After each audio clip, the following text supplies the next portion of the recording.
As you walk around any military installation during the month of February, you'll see posters and ceremonies of African Americans who contributed to the world in some way. One of them is retired Major James C. Taylor. I was drafted in 1943. I was in the Army Medical Service as a medical aid man during World War II.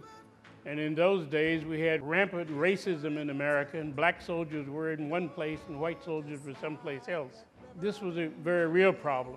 It was a real problem because prejudice and racism was openly manifested to the extent that at Fort Lee, Virginia, black officers were not allowed to go to the white officers club. That's an example of what the military was like when I came along. But President Truman in 1948 issued an order eliminating racism in the military service. Mr. Taylor witnessed firsthand many obstacles African Americans endured during this era, and all the steps taken to desegregate our military through World War II, the Korean War, and Vietnam. Because of brave people like Mr. Taylor, our present military is a stronger, cohesive force. There's a camaraderie among servicemen and servicewomen, a very close one.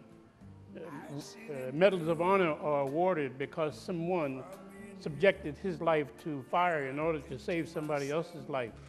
So let us take that example that the military has and make it universal.